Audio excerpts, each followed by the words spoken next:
የአውሬው ምልክት ምንድነው? በመጽሐፍ ቅዱስ መሠረት የአውሬው ምልክት በመጨረሻው ዘመን ሰዎች እንዲቀበሉት የሚገደዱት ምልክት ነው።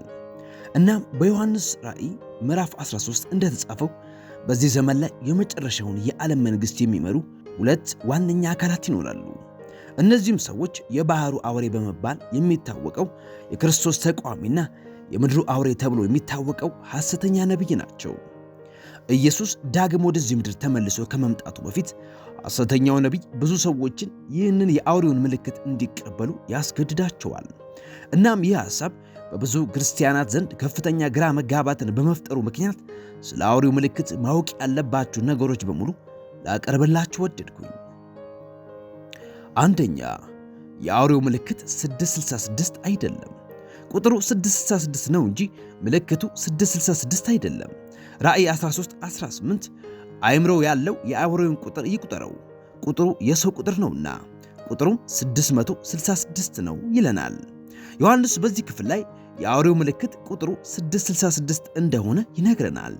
ይህ እጅጉን አስፈላጊ የሆነበት ምክንያት በአብዛኛው የሆረር ፊልሞች ላይ አጋንንቶችም ሆነ በዚህ መንፈስ የተያዙ ሰዎች በግንባራቸው ላይ ይህንን የ666 ቁጥር ተደርጎባቸው ስንመለከተው ነው።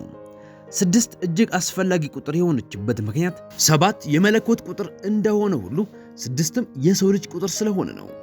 የሰው ልጆች የተፈጠሩት በ6ኛው ቀን ላይ ሲሆን 7ኛው ቀን ግን እግዚአብሔር አምላክ ያረፈበት ቀን በመሆኑ የሰው ልጆችም እንዲያርፉበት ተደርጓል። ይህ 666 የሚለውን ቁጥር እግዚአብሔር የሚያስፈልገውን ሰው የሚያመለክት ቁጥር ነው።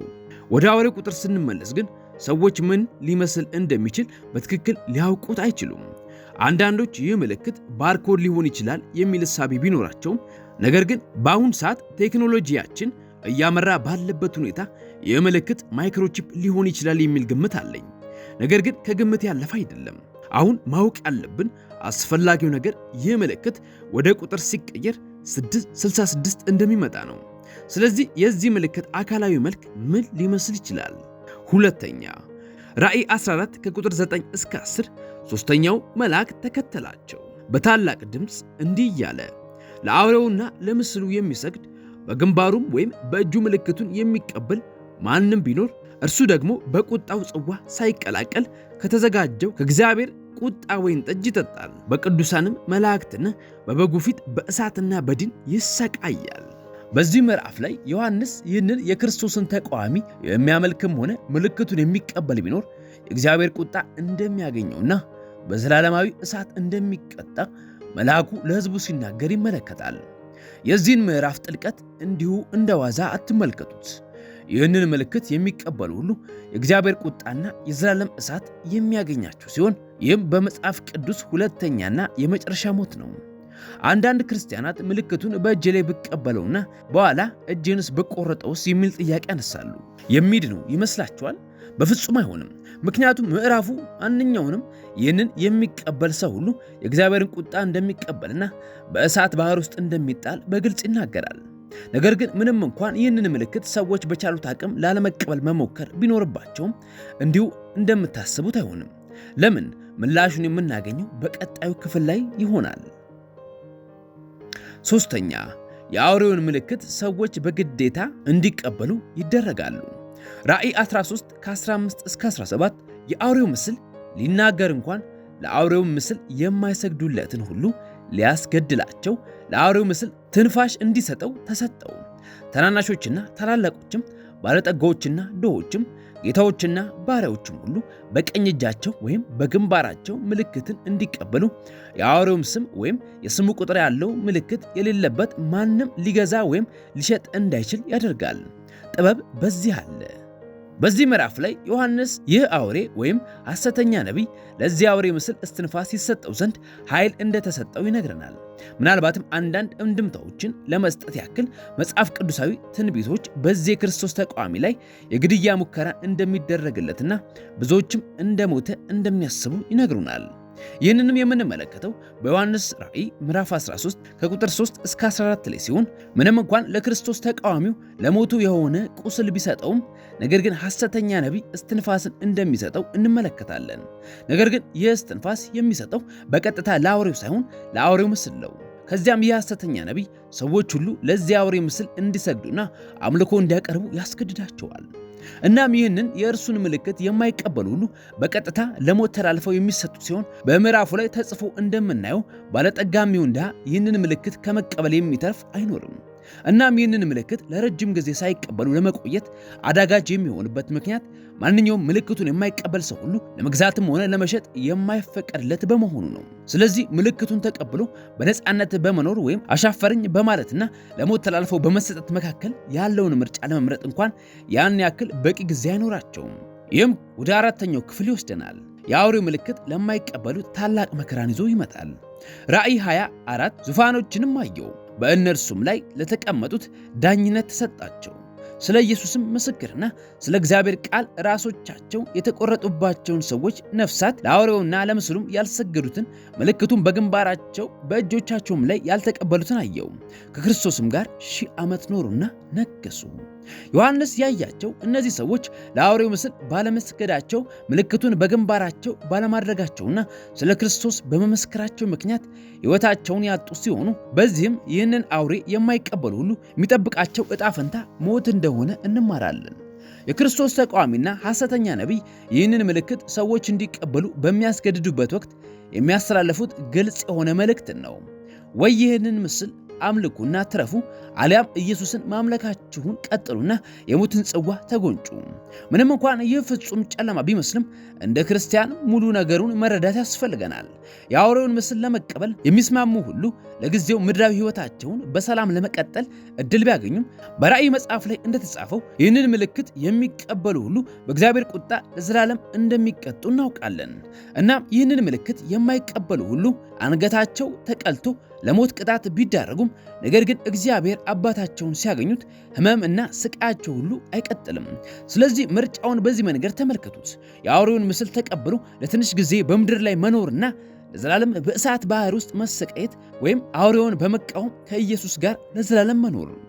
ምንም እንኳን ይህ እውነት በተለይም ስለዚህ ጉዳይ በጥልቀት ላላጠኑ ክርስቲያናት ሽብርን የሚፈጥር ቢሆንም ነገር ግን እንዲህ አይነት ፍርሃት በተሰማችሁ ቁጥር ቀጣዩን ክፍል ማስታወስ ትችላላችሁ። አምስተኛ፣ የአውሬው ምልክት በፍጹም ሊፈራ አይገባውም።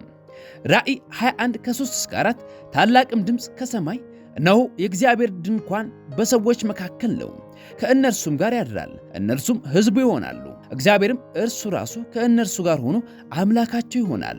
እንባዎችንም ሁሉ ከዓይኖቻቸው ያብሳል። ሞትም ከእንግዲህ ወዲህ አይሆንም፣ ሐዘንም ቢሆን ወይም ጩኸት ወይም ስቃይ ከእንግዲህ ወዲህ አይሆንም፣ የቀደመው ሥርዓት አልፏልና ብሎ ሲናገር ሰማው።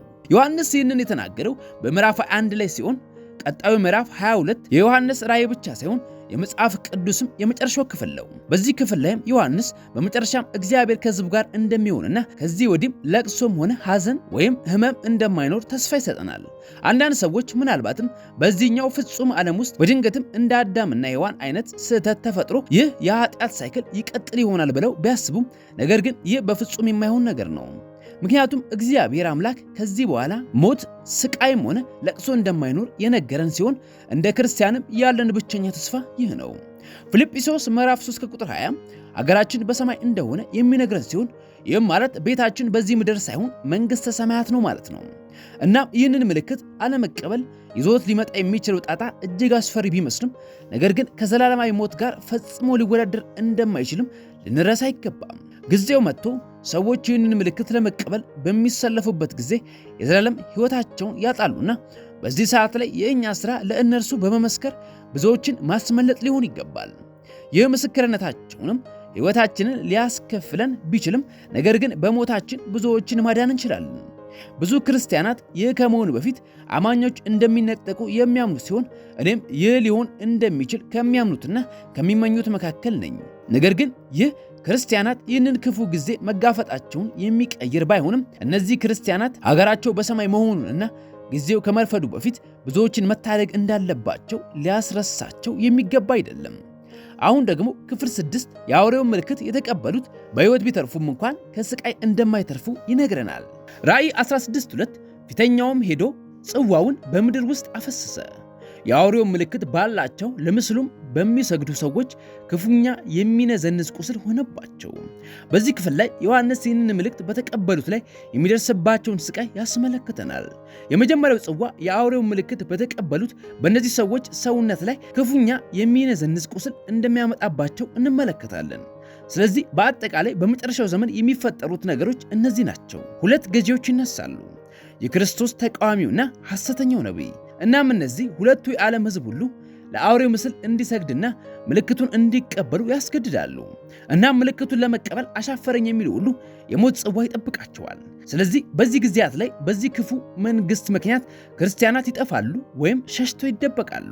እናም እግዚአብሔርም በእነዚህ 7 የፍርድ ጽዋዎች ለሕዝቡ መጥፋት ምክንያት በሆኑ ሰዎች ላይ ቁጣውን ያፈሳል። ክፉኛ ቁስል፣ የባህር አካላት ሞት፣ ወደ ደም የሚቀየሩ ባህሮች፣ እንደ እሳት የምታቃጠል ፀሐይ፣ የጨለማ መንግስት፣ የደረቅ ውሃና የምድር መናወጥ፣ እነዚህ ሁሉ የእግዚአብሔር ቁጣዎች ከፈሰሱ በኋላ ኢየሱስ ዳግመኛ በክብር ይመጣል። ስለዚህ የአውሬውን ምልክት የተቀበሉ በምድር ላይ በሰላም ይኖራሉ ብላችሁ እንዳታስቡ። ምክንያቱም እግዚአብሔር ክርስቲያናት በግፍ ከዚህ ምድር የሚወገዱ ከሆነ ለዚች ምድር የሚራራበትና ቁጣውን የሚያፈስበት ምንም አይነት ምክንያት አይኖረውም። ይህ የአውሬው ምልክት እጅግ አሳሳቢ ከመሆኑ የተነሳ ብዙ ክርስቲያናት በአሁኑ ሰዓት ከመንግስት የሚሰጣቸው ክትባቶችና ባርኮዶች የአውሬው ምልክት ናቸው በማለት ቢያስቡም፣ ነገር ግን ቀጣዩ ክፍል የዚህን ምላሽ ይሰጠናል። 7ኛ የአውሬው ምልክት ግልጽ ይሆናል። ራእይ 14 ከ9-10 ሦስተኛው መልአክ ተከተላቸው፣ በታላቅ ድምፅ እንዲህ ያለ፣ ለአውሬውና ለምስሉ የሚሰግድ በግንባሩም ወይም በእጁ ምልክቱን የሚቀበል ማንም ቢኖር እርሱ ደግሞ በቁጣው ጽዋ ሳይቀላቀል ከተዘጋጀው ከእግዚአብሔር ቁጣ ወይን ጠጅ ይጠጣል፣ በቅዱሳንም መላእክትና በበጉ ፊት በእሳትና በዲን ይሰቃያል። እዚህ ጋር በግልጽ እንድትመለከቱ የምፈልገው መልአኩ ማንኛውንም ይህንን ምልክት የሚቀበል ሁሉ ከእግዚአብሔር ቁጣ ወይን ጠጅ ይጠጣል ማለቱን ሲሆን፣ ይህም ማለት ልክ ቅጣቱ ግልጽ እንደሆነ ሁሉ ምልክቱም ግልጽ ነው ማለት ነው። ስለዚህ ይህንን ምልክት ከሌላው ምልክት የሚለይልን ነገር ቢኖር የዚህን ምልክት አለመቀበል ውጤቱ የሞት ቅጣት መሆኑ ነው። ስለዚህ ምልክቱን ባለመቀበላችሁ ምክንያት አንገታችሁ የማይቀላ ከሆነ ይህ ምልክት የአውሬው ምልክት አይደለም ማለት ነው። ነገር ግን እኔን የሚያስደንቀኝ ነገር በእርግጥም ሊሆን ወደሚችልበት ዓለም እጅጉን እየተጠጋን መሆኑ ነው። በኮቪድ-19 ወቅት ብዙ ድርጅቶች ሰዎች የኮቪድ ክትባት የማይወስዱ ከሆነ ምንም አይነት አገልግሎት ማግኘት እንደማይችሉ እየተናገሩ ያሉበት ወቅት ነበር። ምንም እንኳን በዚህ ነገር ላይ ያላችሁ አስተያየት የሚለያይ ቢሆንም እኔ ግን እንድታስተውሉ የምፈልገው ክትባቱን የማትወስዱ ከሆነ አገልግሎት ማግኘት አትችሉም የምትሏን ነጥብ ነው።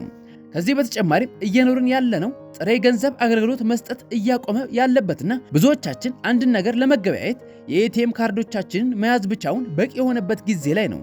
ስለዚህ እነዚህ ካርዶችን ወይንም የፊት አሻራዎችን የመጠቀም ቴክኖሎጂዎች ለዚህ ምልክት እያዘጋጁን ይሆናል ብላችሁ ታስባላችሁ? ነገሩ እንዲህ ከሆነ እኛ እንደ ክርስቲያን የክርስቶስን ዳግም መምጣት በይበልጥ ልንሰብክና ልናውጅ የሚገባን ሰዓት ነው ማለት ነው።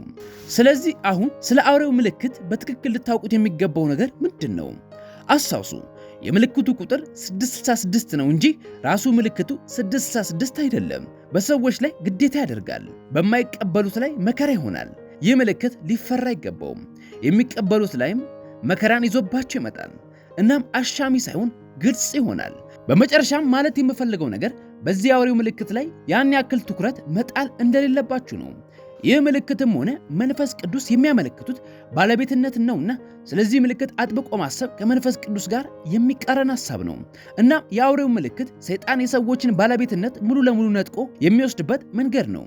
ስለዚህ እንደ አማኞች የሚበጀን ትኩረታችንን ሙሉ ለሙሉ መንፈስ ቅዱስ ላይ መጣልና በእኛ ውስጥ ላደረገው የመዳን ምልክቱም ላኖረብን ምስጋናን ማቅረብ ነው። እናም ይህንን ክፉ ምልክት አለመቀበል ይዞት የሚመጣው ጣጣ ምንም ይሁን ምን የእግዚአብሔርን ልጆች ከሚጠባበቀው የዘላለም ሕይወትና ክብር ጋር ፈጽሞ አይወዳደርም። ስለዚህ ይህንን በልባችሁ ያዙ። እናም ሁልጊዜም ኢየሱስ እንደሚወዳችሁ አስታውሱ። ዝግጅታችን ይህንን ይመስል ነበር። ለቻናሉ አዲስ ከሆናችሁ ቻናሉን ላይክ እንዲሁም ሰብስክራይብ ማድረግ አይርሱ። ለወዳጆቻችሁ አጋሩ። ተባረኩ።